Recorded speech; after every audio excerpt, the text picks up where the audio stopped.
digníssimas autoridades presentes e representadas, senhoras, senhores, queridas irmãs, queridos irmãos espíritas, jovens, nossos votos cordiais de muita paz. O notável filósofo grego Solon teve a oportunidade de exarar este pensamento. Somente se pode dizer que uma pessoa é feliz depois da sua morte, porquanto, durante toda a trajetória de caráter material, o indivíduo pode comprometer-se, mesmo nos momentos finais da sua jornada. Nós utilizaremos deste pensamento admirável para centrar as nossas reflexões em torno de uma vida extraordinária, coroada de valores éticos, morais, religiosos, que deixou na história do Novo Mundo, nos Estados Unidos da América do Norte, e da velha Albion, na Inglaterra, marcas inapagáveis. Desejo referir-me à Sua Excelência, o Bispo, que deixou para todos nós o exemplo de dignidade e de amor, conforme veremos. Na vida de todos nós, momentos sucedem em que as definições tornam-se-nos necessárias. Muitas vezes, programamos a nossa existência dentro de um padrão e algo sucede que nos leva a mudar completamente o roteiro desenhado. Em determinados momentos, esperamos fatos dolorosos e angustiantes, e a vida brinda-nos com admiráveis concessões de prazer e de alegria. Equivale dizer que vivemos num mundo atemporal, em que as ocorrências independem do nosso tracejar, estabelecendo o nosso destino. Foi exatamente isto que aconteceu na vida desse homem singular, o bispo, porquanto era admirável periodista, escritor, orador e representante da rainha da Inglaterra nos Estados Unidos. Este homem admirável havia se consorciado, porque a Igreja Anglicana da Inglaterra, desde o período do rei Henrique VIII, que desejou divorciar-se da mulher, encontrando resistência no papado e dando lugar a uma fissura entre a visão cristã da Inglaterra e Roma, criando então a Igreja Anglicana. A partir daquele período, os sacerdotes anglicanos passaram a ter o direito de construir a família, para que pudesse experienciar o dia a dia, para viver as aflições e as bênçãos da comunidade consanguínea. E a Sua Excelência, o Senhor Bispo, era um desses homens que dedicava a sua vida à religião que professava na cidade de São Francisco, na Califórnia, representando simultaneamente o governo inglês na região oeste do nobre país. Ele tinha por hábito dedicar as suas horas de lazer à pesquisa, ampliar a cultura e penetrar no enigma da criatura humana, para equacionar esse enigma com as luzes alcandoradas do Evangelho. Como pai, era devotado ao extremo, e as suas preleções no coração de São Francisco atraíam sempre multidões esfaimadas de luz e sedentas de paz. Sua Excelência havia terminado o sermão. A missa matinal estava sendo concluída, e quando ele desceu do púlpito, alguém acercou-se-lhe e entregou-lhe um telegrama. Na linguagem dos telegramas estava toda a mudança da sua trajetória existencial. Dizia friamente: venha imediatamente a New York. Seu filho suicidou-se. e estava assinado o nome de um colega da grande catedral de Manhattan, em Nova York. Então o bispo deteve-se a olhar aquele pedaço de papel que mudou completamente as diretrizes fixadas para a sua existência. Foi ali naquele momento que ele, encostando-se à parede, ele começou a reflexionar. E agora? Porque Jim, o meu menino de 17 anos, suicidou-se. Qual é a razão que leva alguém a extinguir a vida física? Se é que existe qualquer razão para que o indivíduo submeta-se à tragédia do suicídio. Ainda mais um jovem que tem pela frente todo o futuro, porque a noite de sombras de hoje é a véspera da madrugada ridente de amanhã. Foi dessa forma que ele começou a olhar aquele pedaço de papel. Como era possível que seu filho, a quem ele havia dado o melhor da sua vida, houvesse procurado o suicídio? E logo, pela mente de teólogo, ele começou a reflexionar. E agora? Para onde vai o meu filho? Ele sabia que a alma é imortal, que depois da vida, a vida é da teologia religiosa de todos os povos. Mas agora, para onde iria Jim? Será que ele iria para o céu? É claro que não. Porque se ele fosse para o céu, para onde iriam aqueles que têm uma vida correta? Os jovens saudáveis, aqueles que dedicam a sua existência à prática do bem. Então ele iria para o inferno. Mas será que Deus, todo amor, atiraria as hienas infernais a alguém por um momento de loucura? É provável que Jim estivesse no surto depressivo e que naquele estado de irreflexão e loucura houvesse optado pela grande tragédia do suicídio. Não era possível. Então raciocinava o bispo Pike, James Pike. Para onde irá meu filho? Se ele não vai para o céu, nem vai para o inferno. A igreja anglicana não admite o purgatório. Nesse momento a reflexão se lhe fez mais dolorosa. Será que existe a imortalidade da alma? Ele anunciava esse postulado teológico, mas não tinha nenhuma experiência da imortalidade. Ele consolava as pessoas que se acercavam amarguradas para pedir-lhe orientação e enxugar as lágrimas pela morte dos seres queridos. Mas ele não tinha experiência pessoal. Ele não tinha fatos, exceto as narrações bíblicas, as informações a respeito da vida dos santos. Passou-lhe pela mente como um relâmpago a dúvida: e se não houver vida depois da vida? Ele estava acostumado a apresentar uma teoria, mas ele nunca tivera uma experiência pessoal. E logo um salto quântico na reflexão: será que existe Deus? Ou se trata de um arquétipo, de uma herança ancestral? De tanto falarmos a respeito de diálogo, aquilo toma características especiais e parece tornar-se realidade.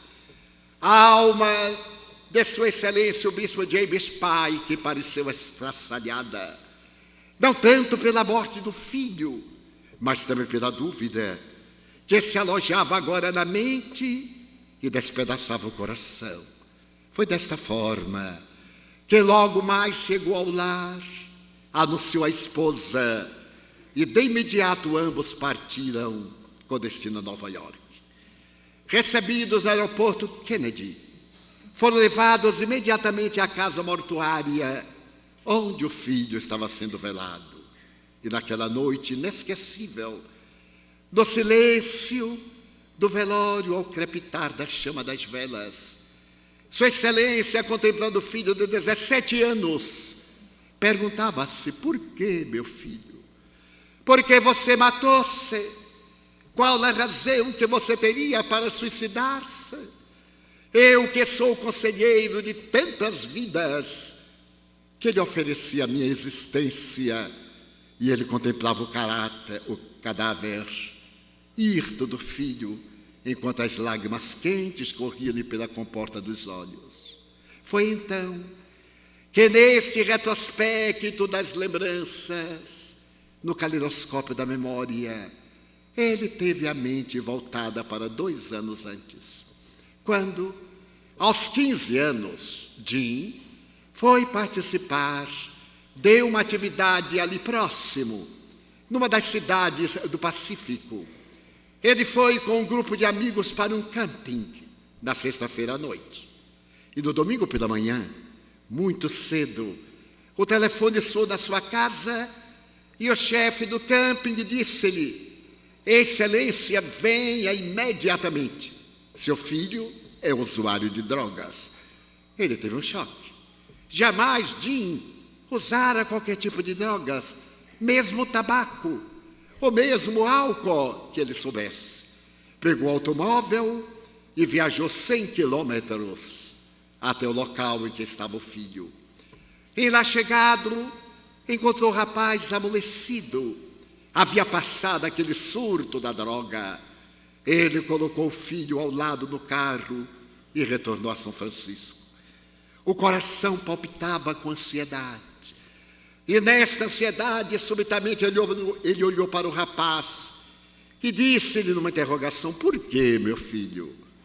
Por que você usa drogas? Será que você tem algum conflito? Todo usuário de drogas tem um conflito no lar, tem uma problemática sexual, tem um transtorno de conduta. Eu não sou apenas o teólogo, eu sou seu pai.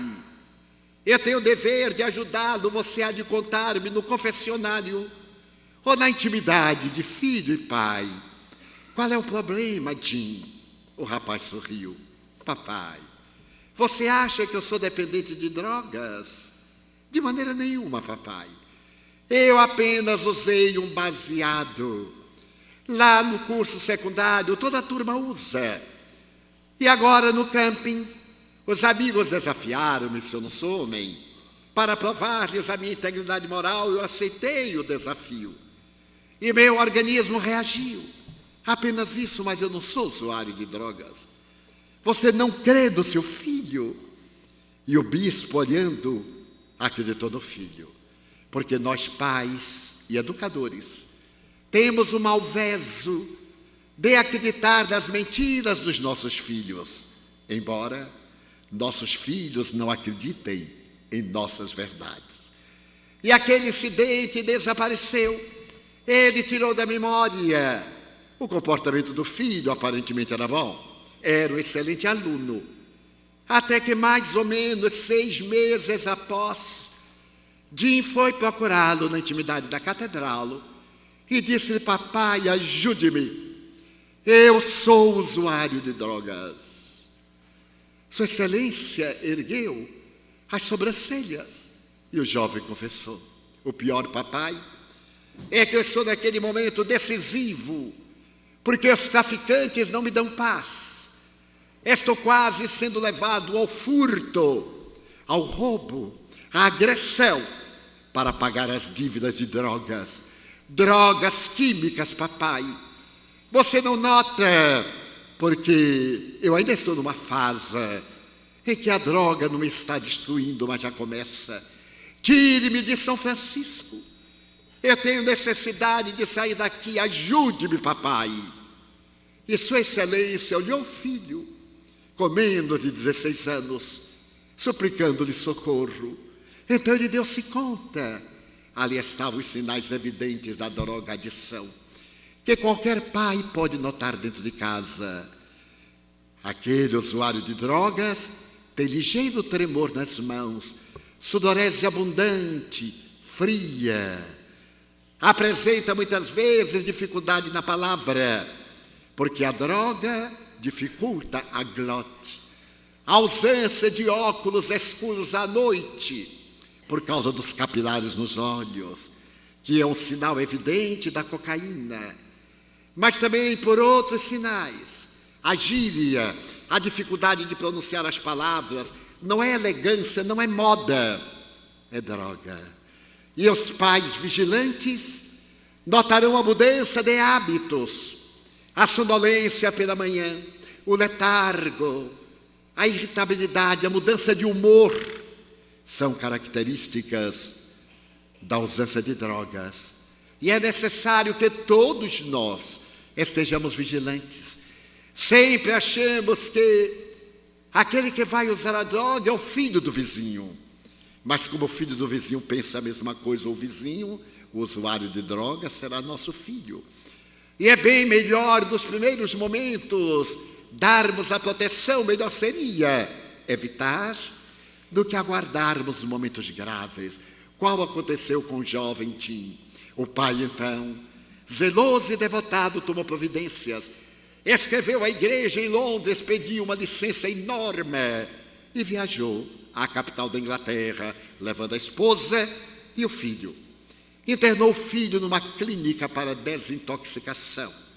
E ali ficou durante 6 meses, fazendo curso especial de teologia. Ao fim de 6 meses, a clínica declarou que Jim estava absolutamente curado. Então ele podia voltar aos Estados Unidos, mas o filho disse: papai, eu ainda não tenho resistência. Eu tenho medo dos traficantes de São Francisco. Eles me conhecem. Eu ainda estou fragilizado.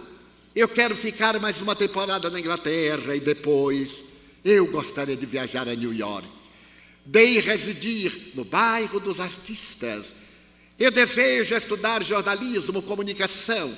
Greenwich Village é o bairro onde eu pretendo morar, papai.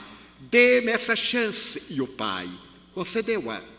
Naquela época, mais ou menos no ano de 1967, a comunicação telefônica era relativamente precária. E eles comunicavam-se apenas uma vez por semana, aos domingos. E quando o pai perguntava: então, meu filho, tudo legal, velho? Tudo bem. Foi nesse ínterim que Jim resolveu retornar aos Estados Unidos. E foi residir no bairro elegante dos artistas, dos comunicadores, no bairro do Greenwich Village. E ali estava o filho, agora morto, uma overdose. Por quê, meu filho? Essa interrogação iria acompanhado de maneira dolorosa. Durante 3 dias e 3 noites, ele esteve em câmara ardente. Acompanhou o momento em que o cadáver do filho foi cremado e levou as cinzas para São Francisco. Porém, agora a sua fé em Deus estava abalada. E porque era um homem autêntico e nobre, ele resolveu escrever à igreja dizendo que necessitava de um período para meditar. Gostaria de retornar à Inglaterra, de examinar os alfarrábios da religião, de ter aulas, debates. Ele necessitava de voltar a Deus. Como poderia pregar se ele próprio tinha dúvidas? E é claro, a igreja concedeu-lhe um novo período. E ele viajou com a mulher, acompanhado por um jovem sacerdote, para realizar as atividades clericais. E a sua secretária, uma dama divorciada de 40 anos aproximadamente. Começa agora um terceiro ciclo na vida do bispo James Pike. Quando ele chega a Londres, por uma coincidência, ele vai residir no mesmo apartamento em que estivera com o filho no ano anterior. E ao chegar àquele apartamento, num dos lugares mais agradáveis da Europa, próximo ao Park Lane, o maior parque europeu, tudo eram saudades. As paredes estavam impregnadas da música dos Beatles, de Elvis Presley, do rock and roll. E ele evocou o filho com mais dor, porque era como se estivesse voltando ao passado. E ali estabeleceu-se a partir de fevereiro de 1967. Foi então que no primeiro domingo, dia 22, ele deveria com a família participar de um ato litúrgico na Catedral de São Paulo. Saiu às 17 horas com a esposa, a secretária e o sacerdote. fechou a porta da rua, dirigiram-se à catedral, participaram do evento religioso e às 22 horas retornaram. Ele abriu a porta e quando foi atravessar o hall para a próxima porta, ele parou, porque no chão estavam vários cartões postais de Londres, de uma maneira especial, como se fosse um ângulo com abertura de 120 graus. Curioso, ele deteve-se olhando aqueles cartões postais no chão. E da posição em que ele estava, a mente fez que ele recordasse a hora em que o filho suicidara-se em Londres, às 9h10 da noite. Então ele teve um choque. Era muita coincidência. Abaixou-se, apanhou o cartão postal e virou. Então estava escrito: papai, voltei às drogas, papai. Eu não tenho resistência às drogas, venceram-me. Outro cartão e mais outro. Os cartões postais eram um pedido de grito de socorro. Jim voltara a usar a droga da pesada. Mas não postava os cartões. Foi acumulando, porque naquele transtorno emocional era uma forma de fazer uma catarse, escrever, mas não mandava. Então o pai, entre lágrimas, blasfemou. Por que você faz isto comigo? Perguntou a Deus. Porque se o cartão fosse posto no correio, eu teria vindo a salvar meu filho. Por quê? Então, uma interrogação: mas quem colocou esses cartões aqui? Porque quando nós saímos, eles não estavam. Quem colocou?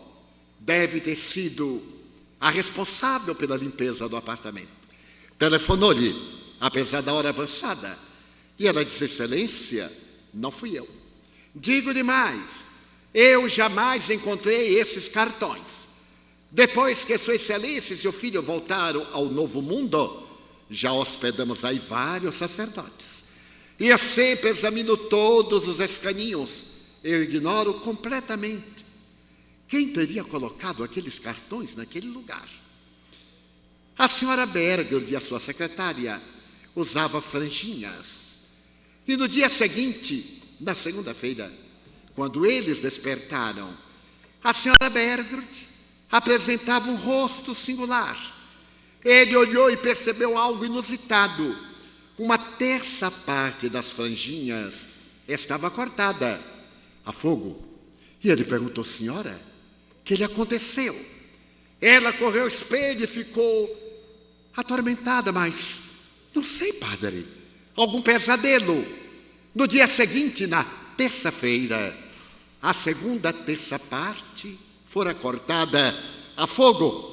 E na quarta-feira, integralmente, as franjinhas da senhora Berger haviam sido cortadas totalmente.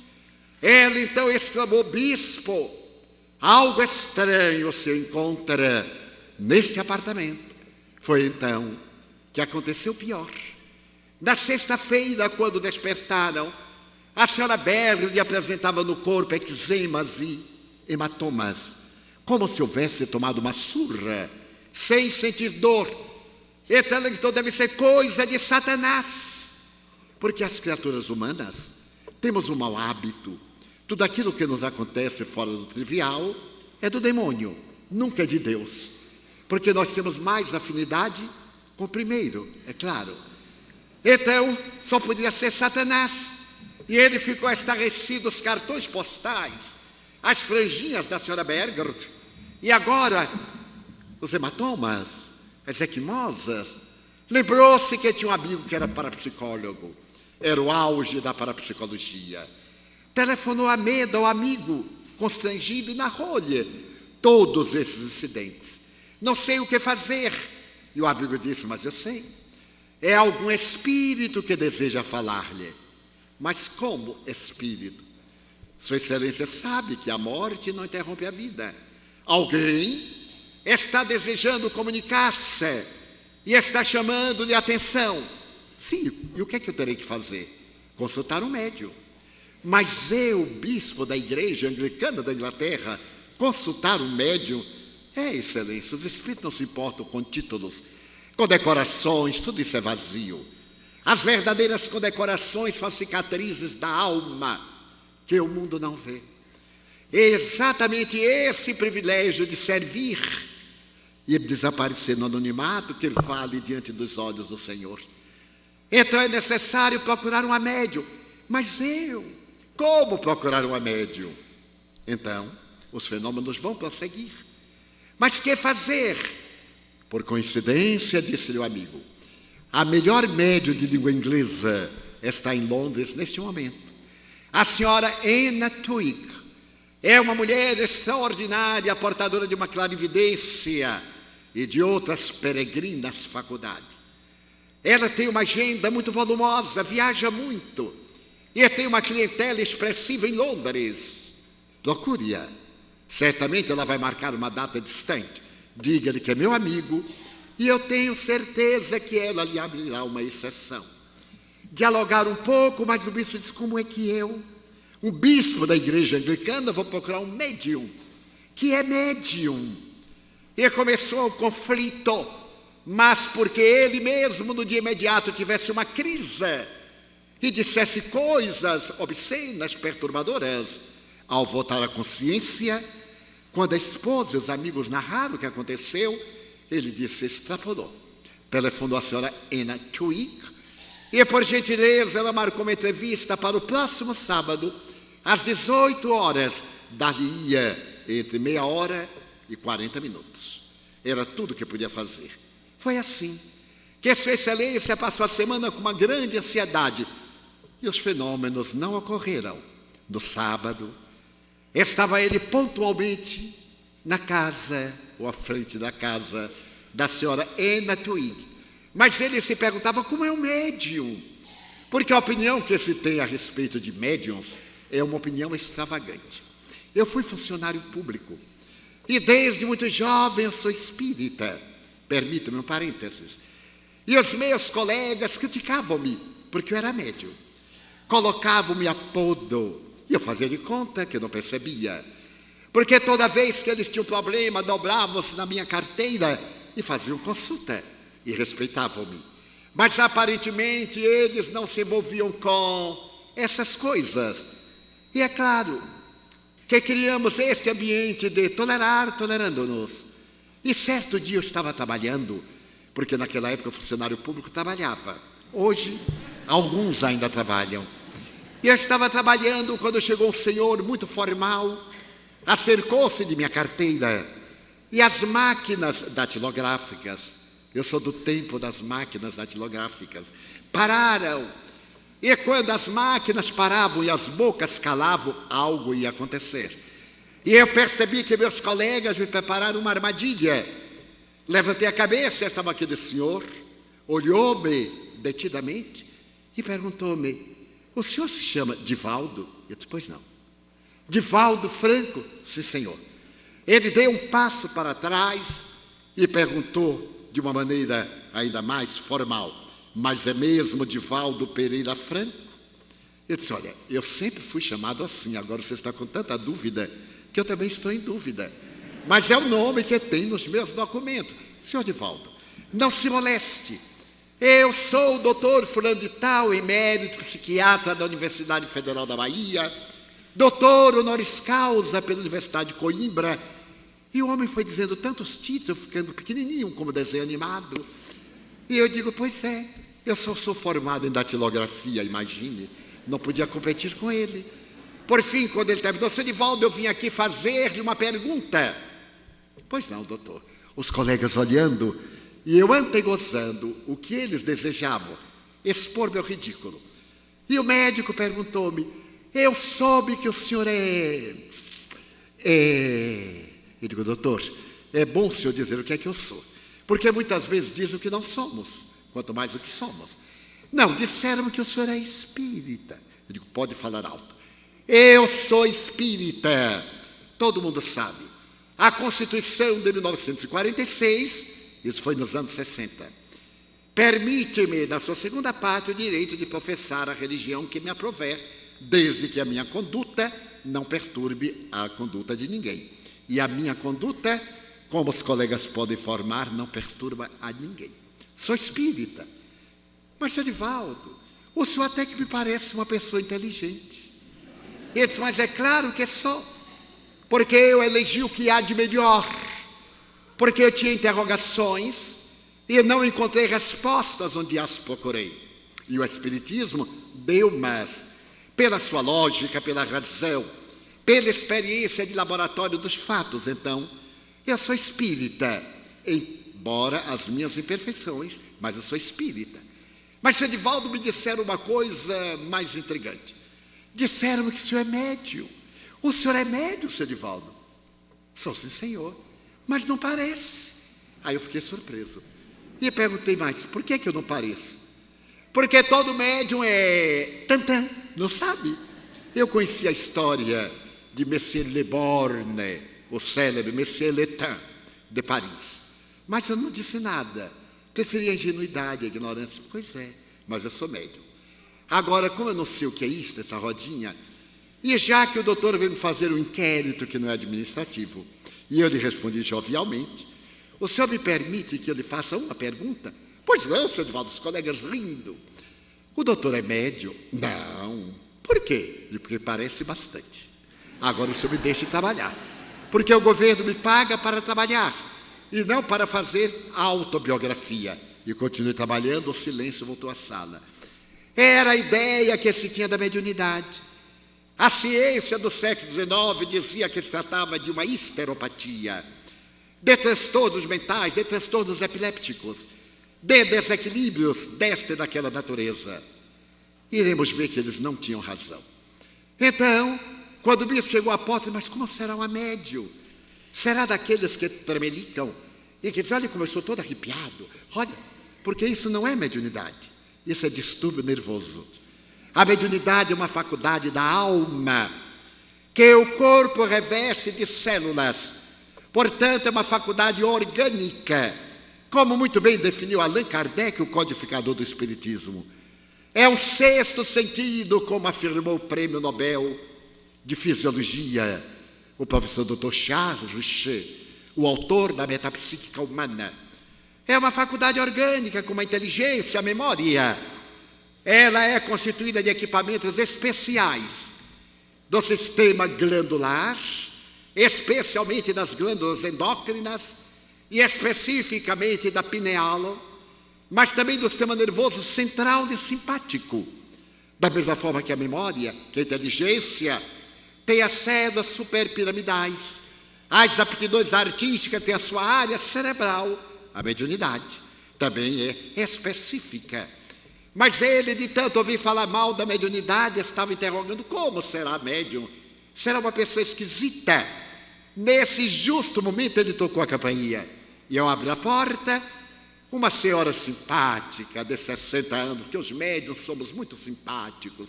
Então, sorriu para ele e perguntou, Bispo Pike, senhora Twig.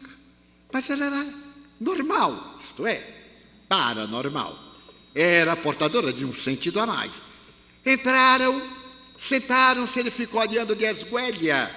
Para garantir, ele levou um rosário no bolso. Porque se Satanás aparecesse, ele exorcizava. E sentaram-se. Ele disse, senhora, e narrou que fora mandado pelo seu amigo parapsicólogo. E ela disse, passemos agora à sala das sessões mediúnicas. Ele disse, é agora. Também me aconteceu um fato muito curioso. Durante um bom período, eu fui oficial de gabinete do gerente do instituto em que eu trabalhava. Naquele tempo, chamava oficial de gabinete. Como hoje, para falar português, tem que saber bastante inglês, é chamado Public Relation. Eu já fui essa coisa. E então, o meu gerente era um homem muito especial e detestava reuniões sociais. Toda vez que havia uma reunião de alto gabarito na sociedade, ele mandava a mim. Eu tive que comprar um tratado de ética para aprender o que falava, o que não falava, o que fazia, o que não fazia, a hora da hipocrisia, a hora do sorriso. Então, eu digo, tenho que me preparar, porque eu não posso criar um embaraço para o meu chefe. E numa das oportunidades, a primeira-dama do Estado era aniversariante, convidou o Instituto, e ele designou-me para representá-lo. E deu-me um presente que era um mimo para a madame. Eu fui à festa. E quando eu cheguei ao Garden Party, estavam as maiores representações da sociedade baiana, desembargadores, juízes, autoridades de relevo, e esta pobre criatura. Então não pode haver nada pior do que estar numa reunião social a sós, não ter com quem conversar, porque as pessoas de alta situação conversavam entre si, gerentes de bancos, personalidades íntegras, e eu fiquei ao canto até que, num dos momentos, eu vi lá longe uma senhora que de quando em quando ia à nossa reunião em nossa casa. Ela não era espírita, mas ela gostava muito dessas coisas e evitava falar o nome, porque era uma pessoa muito rica. Quando eu a vi, eu fiquei feliz, porque era uma conhecida. Então eu ia dar-lhe um adeus ou um sinal. Ela virou o rosto e eu concluí. Ela estava com medo de que alguém percebesse que ela me conhecia. Porque como eu tinha programa de rádio, a televisão estava começando, eu também tinha um programinha, e era mais ou menos conhecido, supus que ela estava constrangida. Eu digo, meu Deus, mas é o testemunho. Quem perseverar até o fim será salvo. Continuei com o pacote rindo. Mas dizem que as mulheres são curiosas. Os homens não são. Porque eles sabem que a mulher descobre e conta. Então não precisa ter curiosidade nenhuma. Eles ficam tranquilos. E foi nesse íntere que abriu novamente o corredor e ela começou a perguntar o que Divaldo Franco está fazendo aqui. Porque é lugar de médio, é no morro, é na favela, é dando passe. O que ele está fazendo aqui? Então ela perguntou de lá, bem típico, de uma alta sociedade. Olá, Divaldo. Ai, que alívio. Olá, madame. Então houve uma pausa. E ela perguntou, hoje tem... Eu sabia o que era. Eu perguntei o quê? E ela, aquilo. E eu digo, ou fala o nome ou eu não respondo. Então eu sorri outra vez e disse, aquilo que tem toda quinta às 8 da noite lá. Nesse tem, não tem, apareceu aniversariante. As pessoas voltaram-se. E ela passou por mim, eu entreguei o mimo do nosso diretor. E ela me olhou com uma expressão superior, que é claro, e era natural. E disse, você não é o tal do Divaldo? Eu disse, não, senhora. O tal é Moreira da Silva. Era um cantador de samba de breque da época. Era assim, o tal. Eu sou apenas Divaldo Franco. Mas não é você que anda metido nessas coisas. Todo mundo parou. Eu digo, meu Deus. Eu digo, não, senhora. Mas não é você que anda metido nesses negócios. Eu digo, não, senhora. O governo proíbe. Eu sou funcionário público e ganho tão bem que é só proibido de exercer uma outra função. Porque o funcionário público nasceu para pagar e não para receber. As pessoas sorriram. Então, ela disse, mas não é o senhor que é... Eu digo, saio, morremos. Que é espírita. Eu disse, madame, mas o espiritismo, aumentei o volume, nem são coisas, nem são negócios. Allan Kardec, o codificador, definiu o espiritismo como sendo a ciência, uma ciência, que estuda a origem, a natureza, o destino dos espíritos e as relações que existem com o mundo corporal. É uma ciência experimental e laboratório que tem os próprios recursos para pesquisa. Mas é uma ciência que tem uma proposta filosófica que se estrutura em 6 itens básicos: a crença em Deus, a crença na imortalidade da alma, a crença na comunicabilidade dos espíritos, a crença na reencarnação, a crença na pluralidade dos mundos habitados, a crença e a vivência do Evangelho de Jesus conforme ele e os seus discípulos nos ofereceram. E aí aproveitei, todo mundo parou, porque as pessoas estavam, um com cigarro na mão, outro com a taça de uísque escocês, fabricado em Foz do Iguaçu e vendido em Cidade Leste. E eu, que não tinha mais nada na mão, então eu falei 20 minutos. Quando eu terminei, meus amigos, um desembargador muito célebre veio com a sua taça de uísque e disse assim: senhoras e senhores, eu quero congratular-me com o Divaldo, porque eu também acredito muito nessas coisas. Eu disse: perdi. a minha meia hora, mas deixa para lá. Quando ela falou, agora entremos na sala da sessão, o bispo disse, é agora que algo vai acontecer. Mas quando ele entrou na sala, era tudo tão modesto. Uma mesa, algumas cadeiras, uma chaise longa. Ela sentou-se e disse-lhe, eu tenho o hábito de fazer transes. No Espiritismo, as reuniões mediúnicas são privativas, porque elas têm um caráter de transcendência. E o médium deve ter muito cuidado para não ser instrumento de comunicações, senão, através dos requisitos básicos recomendados pelo Livro dos Médiuns, quando Allan Kardec fala a respeito das sessões sérias. E estou referindo-me a uma médium inglesa, não necessariamente espírita, mas uma mulher notável. E eu tenho o hábito de fazer transe. Se algo ocorrer, Sua Excelência, não se perturbe. Vamos orar. Ele era um homem honesto. E apesar do conflito, ele começou a orar. Enquanto ele estava orando, ele escutou uma voz rouquenha dizer, papai, sou eu, papai. Ele abriu os olhos.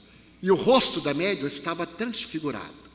Os olhos estavam um pouco fora das órbitas dilatadas, os lábios trêmulos, arroxeados, as mãos crispadas.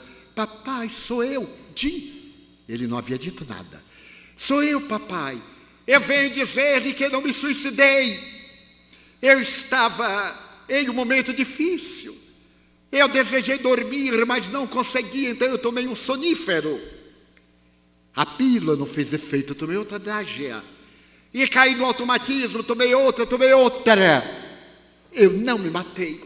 Eu não queria morrer, papai. Foi o automatismo fisiológico da droga. Papai, Deus existe. Volte a Deus. Não estou no inferno. Não estou no céu, papai. Eu aqui encontrei pessoas extraordinárias. Lembra-se. E citou o nome de um grande filósofo inglês, a quem Sua Excelência era profundamente ligado. Eu aqui estou com ele, papai, mas eu não posso falar muito, eu estou angustiado. Ele trouxe-me para que eu lhe conte a verdade. Volte aqui outro dia, papai. É necessário que eu melhore, volte. Ele vai falar-lhe. Ele estava estarrecido e percebeu a mudança da face da senhora. Uma grande serenidade tomou-a, e então, numa voz dúlcida, ela disse, James, não te recordas de mim? Pois eu quero agradecer-te a biografia que escreveste a meu respeito e publicaste na América. Eu quero agradecer-te o artigo que tu fizeste no Sun de São Francisco. E os dois amigos que se não viam há mais de 20 anos conversaram de uma maneira tão cordial que as lágrimas corriam dos olhos do bispo. E ele dizia, meu Deus, é verdade. E quando o espírito despediu-se, propôs-lhe que voltasse. A médium recuperou a lucidez e perguntou-lhe, então, Excelência, senhora, eu creio. Meu filho falou comigo.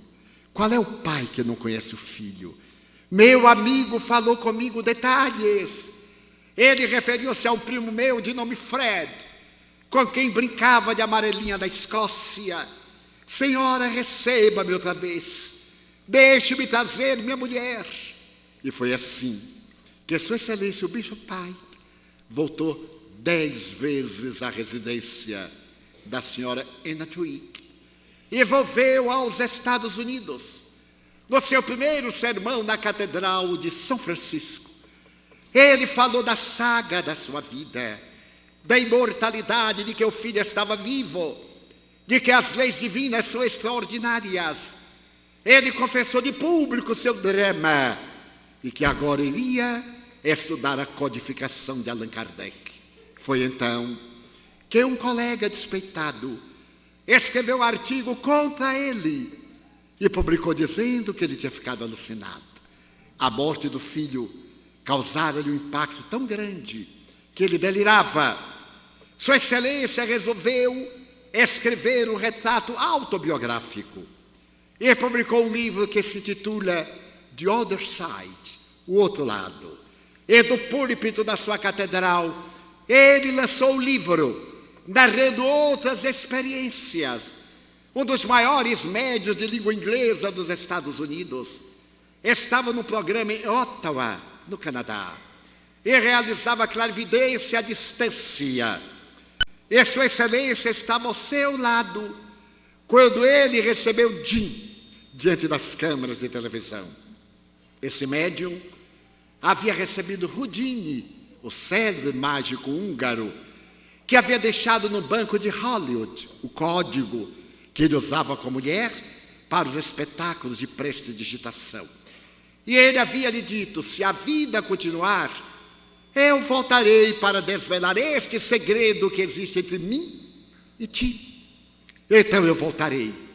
E foi através desse notável médium que, diante das câmeras de televisão em Hollywood e de testemunhas, Houdini voltou para decifrar o código que foi confirmado. Foram ao banco, retiraram o envelope lacrado, abriram nó e era perfeito. Ali estava ele agora, diante do mesmo médium, que ao terminar perguntou-lhe: Excelência, será por acaso algo satânico? Não, não pode, o mal não pode fazer o bem. Esses espíritos têm me falado de Deus, da misericórdia, do amor. A lição maior da vida é a caridade. Estou lendo o Evangelho segundo o Espiritismo e deslumbrado com a interpretação das parábolas da mensagem de Jesus. Nesse ínterim, por volta de 1968, Sua Excelência foi convidado a visitar Israel, representando a coroa britânica. Fez a viagem diplomática. Eram 5 dias. No 6º dia, depois de haver se desincumbido da alta responsabilidade oficial, ele solicitou ao governo israelita um jipe. Desejava visitar o deserto de Negev. Ele já havia estado nos lugares por onde Jesus teria passado, mas agora queria fazer uma busca no deserto, naquele deserto dos 40 dias, do jejum, das reflexões, e foi a sós e não voltou. Desapareceu. A frota aérea de Israel é considerada a segunda melhor do mundo, depois da frota norte-americana. E os aviões varreram o deserto sem encontrar o cadáver de Sua Excelência, que houvera desaparecido. Em Tel Aviv, 3 dias depois, a senhora, agora viúva, entrou em transe, pediu que ele desse um mapa do deserto. E ele disse: meu cadáver está aqui. Ele havia caído numa frincha de rocha e tiveram uma concussão cerebral e morrera. Em Londres, a senhora Anna Twigg declarou à imprensa que ele havia desencarnado no deserto e agora estava feliz com seu filho Jim, encontrando-se na imortalidade. Essa história extraordinária é uma das mais belas propostas a respeito da sobrevivência, a respeito do objetivo essencial da nossa vida. Por volta de 1970, o extraordinário psiquiatra Viktor Frankl, que sobreviveu ao Holocausto, declarou, repetindo Carl Gustav Jung, que a vida não deve ter como objetivo essencial a felicidade. Nós somos educados no Ocidente a buscar a felicidade, mas a felicidade para nós é ter, para comprar, para fruir, para gozar. E temos a felicidade sensorial, a felicidade do prazer, do acumular. E porque nós temos muitas vezes conflitos, é uma felicidade ilusória, que logo passa. Essa felicidade de um momento, diria Jung, pode ser a tragédia do amanhã. A alegria de hoje pode ser o início das lágrimas de logo mais. Então a vida deve ter um sentido psicológico, um significado psicológico. Qual é o significado psicológico? A imortalidade da alma. Porque a vida humana, por mais larga, é sempre breve. Eu tenho 84 anos.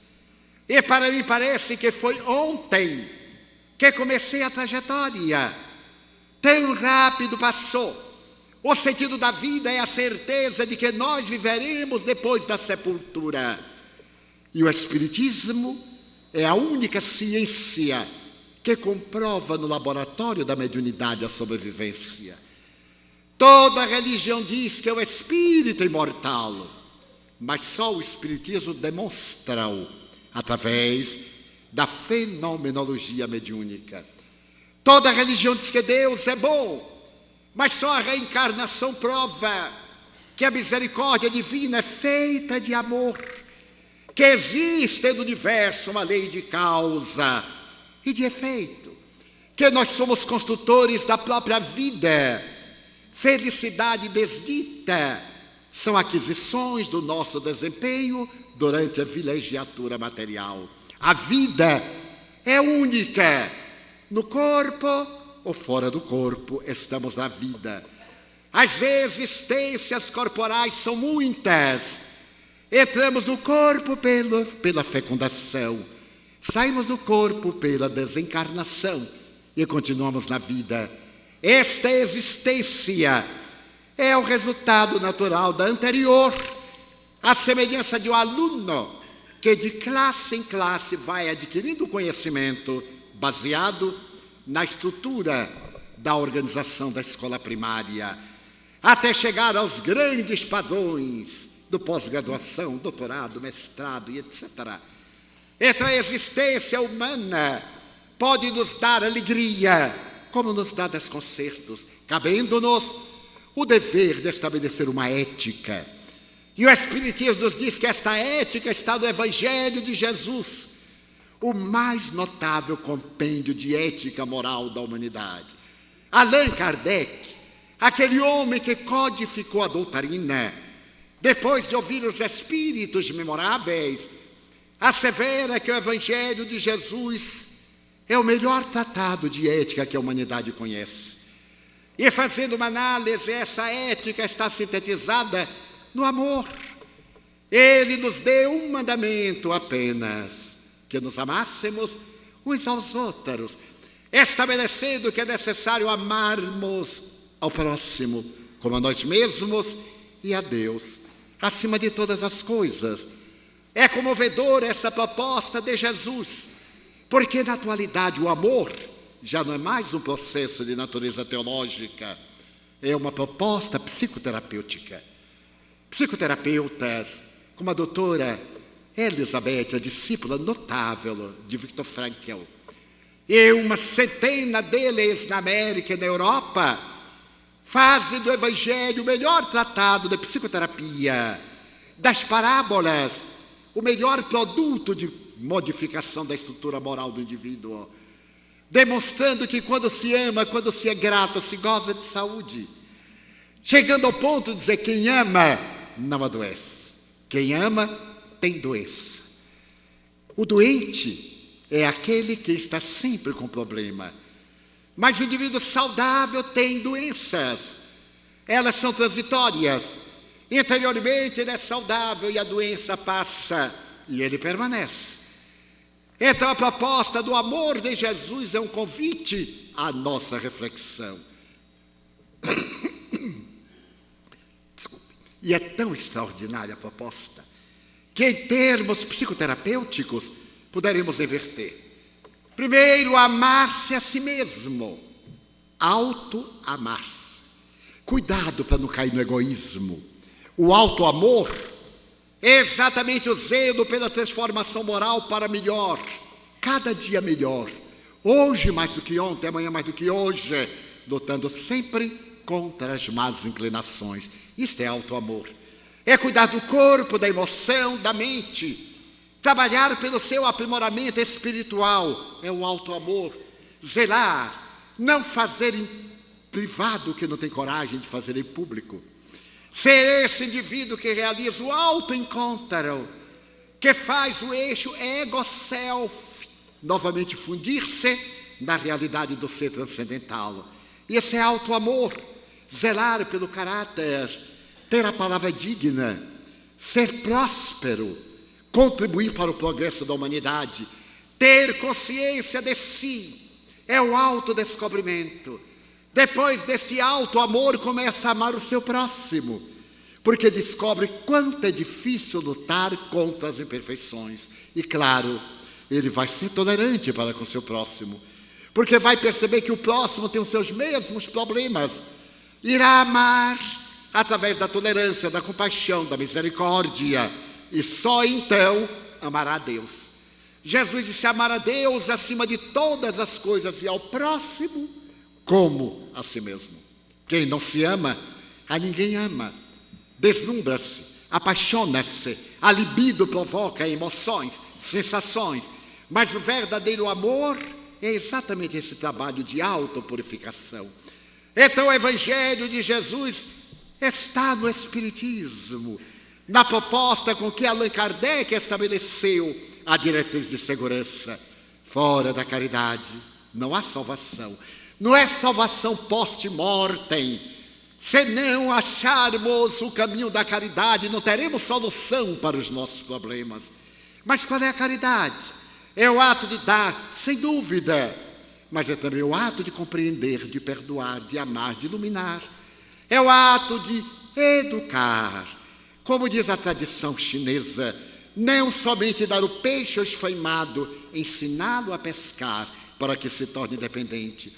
Então o Espiritismo apresenta-se numa trilogia: a ciência que investiga a paranormalidade humana, que dá uma ética e uma metodologia para os fenômenos, mas tem uma filosofia na reencarnação, para não fazermos a outrem o que não gostaríamos que outrem a nós nos fizesse. Isso nos dá uma ética de bem viver, porque muita gente vive bem, bem acomodada, bem rica, mas não tem o bem viver, que é estar em paz. Foge para o álcool, para a drogadição, para o tabaco, para o sexo desgovernado. Então o Espiritismo vem trazer uma ordem nova, que é a velha ordem do Evangelho de Jesus, baseado em fatos. Isso nos dá, portanto, uma proposta e um significado existencial. Nos oferece uma visão de sentido da vida. Se eu tenho a preocupação de fazer um plano de seguro para a minha saúde, para a minha velhice, por que não fazer um plano de seguro para a minha imortalidade? A doutora Elizabeth Lucas, essa notável psiquiatra alemã, entre os muitos trabalhos da logoterapia, ela conta uma história fantástica, porque era livre pensadora, era agnóstica. E certo dia, no asilo de idosos, que ela visitava com frequência, uma senhora de idade avançada disse: doutora, eu quero lhe dizer uma coisa. Eu estou fazendo investimento em seu benefício. Diariamente, eu estou colocando uma alta importância no banco, para quando a doutora tiver um problema, fazer um saque e ser feliz. Ela ficou constrangida. Disse: minha senhora, em que banco? No banco da providência divina. Eu estou mandando as minhas preces, a minha gratidão, a minha ternura pela doutora. Se algum dia surgir um problema de aparência não resolvível, saque tudo que eu estou colocando em seu nome nesse banco da divina providência. Ela achou aquilo curioso e, é claro, não deu importância. Meses depois, o seu filho, um rapazito de 14 anos, que fazia aula de violino, não retornou no horário habitual. Ele saía de casa às 16 horas, retornava às 17 de bicicleta. Ela foi ficando angustiada quando o telefone tocou. Era o xerife.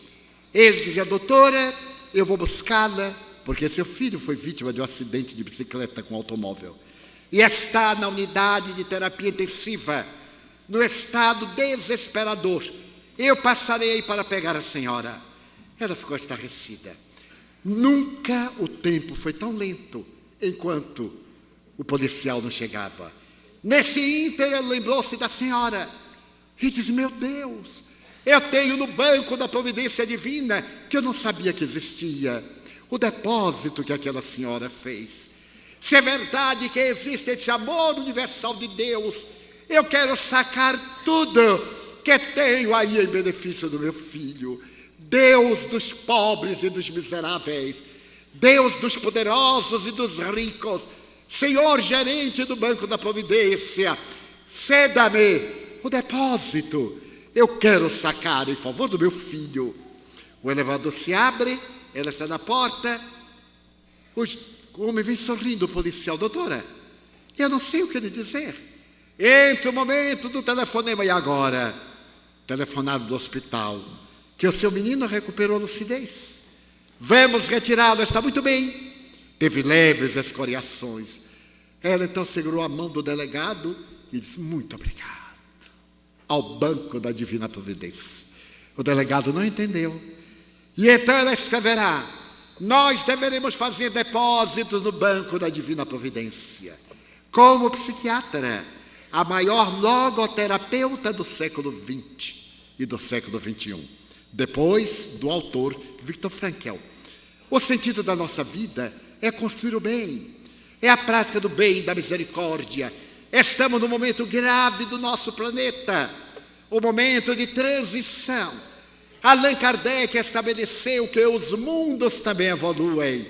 Não só a Terra é habitada, mas todos esses ninhos de luzes são habitados não necessariamente de pessoas como nós, ou aqueles chamados verdes, os ETs, que são tanto irônicos.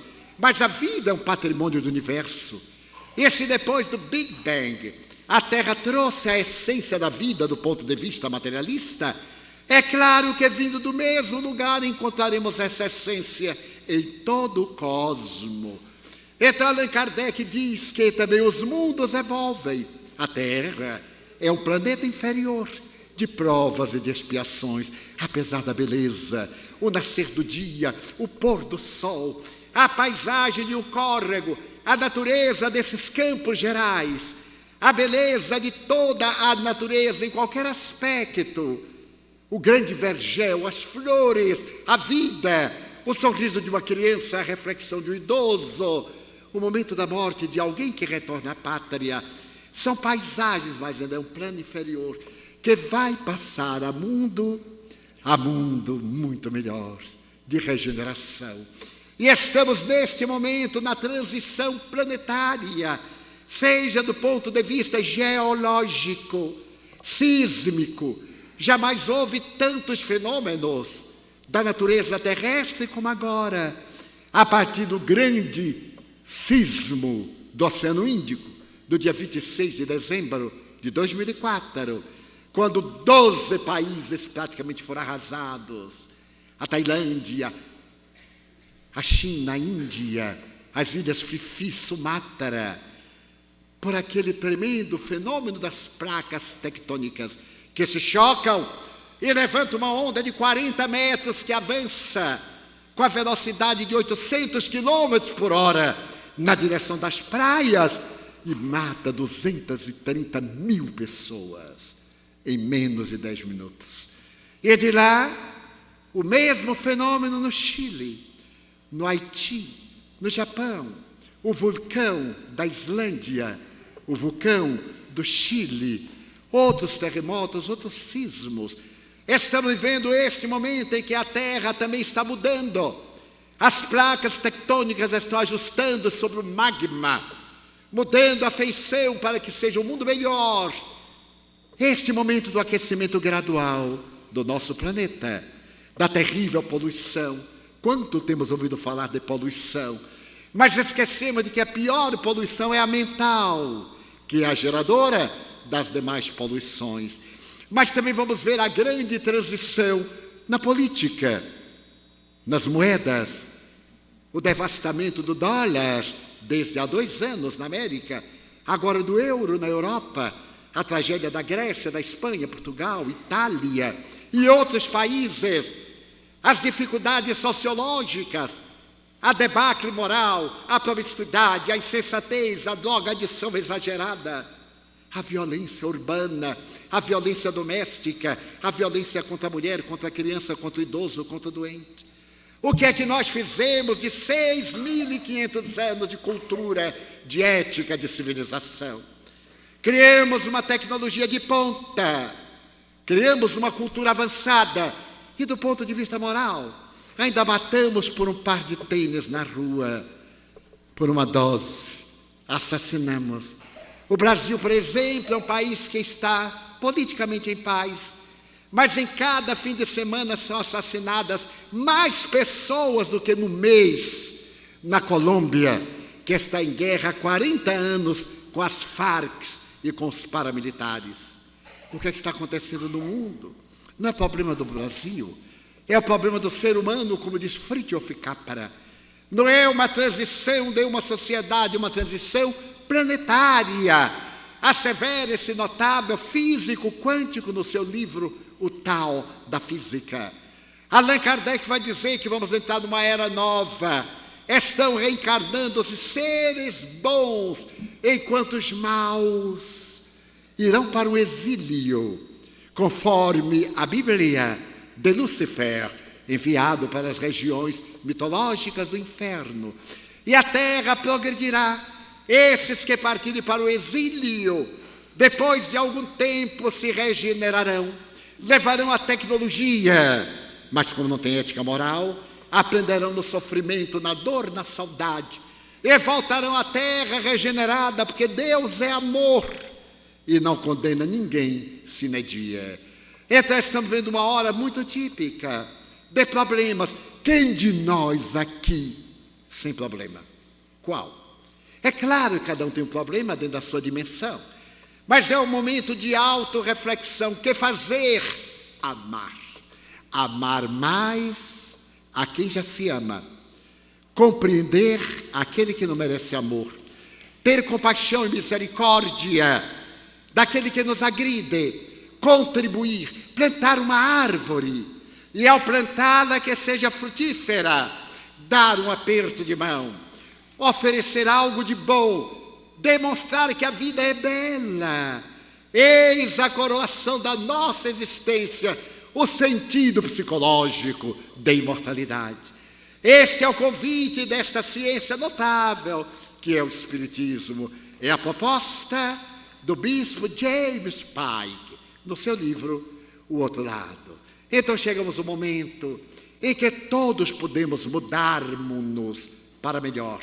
Já que não podemos mudar o mundo, que nos mudemos, que nos transformemos, que nos tornemos pessoas melhores e o mundo será melhor. Mohandas Karamchand Gandhi disse: eu amo Jesus e tenho medo dos cristãos. Que frase notável. Porque a Inglaterra cristã esmagava a Índia sob o tacão da sua intolerância. E Gandhi, através da não violência que ele aprendeu no Sermão da Montanha, conforme disse, os cristãos têm a Bíblia de 400 páginas, eu li apenas 10 versículos de São Mateus no capítulo 5, e a mim me bastou a não violência, o amor no seu sentido mais alto. Então nos cabe amar neste momento, contribuir para um mundo melhor, amarmos nesse sentido de tornar a terra um paraíso que será, do qual a dor fugirá envergonhada e será peça de museu. Então, nesse momento de graves evocações e reflexões, de sofrimento de todos os matizes, ao invés de darmos força ao mal, de reclamarmos, de fazermos queixas, de estarmos gerando situações embaraçosas, ampliando o volume da violência, sejamos nós aqueles que agradecemos a Deus, porque nós temos tanto para agradecer e tão pouco para pedir, que nos cabe dizer: meu Deus, diante da multidão desvairada, eu quero dizer-te que eu amo a vida, que para mim é bela e é consentida. Muito obrigado, Senhor, por tudo que me deste, por tudo que me dás. Obrigado pelo ar, pelo pão, pela paz. Obrigado pela beleza que os meus olhos veem no altar da natureza. Olhos que fitam o céu, a terra e o mar, que acompanham a ave ligeira, que voa fagueira pelo céu de anil, e se detém na terra verde salpicada de flores em tonalidades mil. Muito obrigado, Senhor, porque eu posso ver meu amor, mas diante da minha visão pelos cegos, eu formulo uma oração, porque eu sei que depois desta lida, na outra vida, eles também enxergarão. Muito obrigado pelos ouvidos meus, que me foram dados por Deus, ouvidos que ouvem, a música do povo que desce do morro na praça a cantar, a melodia dos imortais, que se ouve uma vez e não se esquece nunca mais. A voz melodiosa, canora, melancólica do boiadeiro e a dor que geme, que chora no coração do mundo inteiro. Pela minha faculdade de ouvir, pelos surdos eu te quero pedir, porque eu sei que depois desta dor, no teu reino de amor, voltarão a ouvir. Obrigado pela minha voz, pela sua voz, pela voz que ama, que canta, que ensina, que legisla, que alfabetiza, que trauteia uma canção, que o teu nome profere com dulce da emoção. Diante da minha melodia, eu quero rogar pelos que sofrem de afasia. Eles não cantam, nem falam, nem à noite, nem ao dia. Oro por eles, porque eu sei que depois desta prova da vida nova, eles cantarão. Obrigado pelas minhas mãos, que aram, que semeiam, que agasalham, mãos de ternura, que libertam da amargura, mãos que apertam mãos, mãos dos adeuses, mãos que limpam feridas, suores e lágrimas das vidas, pelas mãos que atendem a velhice, a dor, o desamor, pelas mãos de poesias, de psicografias, de sinfonias, de cirurgias, pelas mãos que no seio embalam o filho de um corpo alheio, sem receio, e pelos pés que me levam a andar, sem reclamar. Muito obrigado, Senhor, porque eu posso caminhar. Diante do meu corpo perfeito eu te quero louvar, porque eu vejo na terra infelizes, aleijados, marcados, amputados, paralisados, que se não podem movimentar, eu oro por eles, porque eu sei que depois desta expiação, na outra reencarnação, eles também caminharão. Muito obrigado, por fim, pelo meu lar. É tão maravilhoso ter um lar. Não é importante se esse lar é uma mansão, uma favela, uma tapera, um ninho, um gravado de dor, um bangalô, seja lá o que for, mas que dentro dele exista a presença do amor, amor de mãe ou de pai, de mulher ou de marido, de filho ou de irmão, a presença de um amigo, alguém que me dê a mão, pelo menos a companhia de um cão, porque é muito triste viver na solidão. Mas se eu a ninguém tiver para me amar, nem um teto para me agasalhar, uma cama para repousar, nem aí reclamarei. Pelo contrário, eu direi: obrigado, Senhor, porque eu nasci. Obrigado, Senhor, porque eu creio em Ti.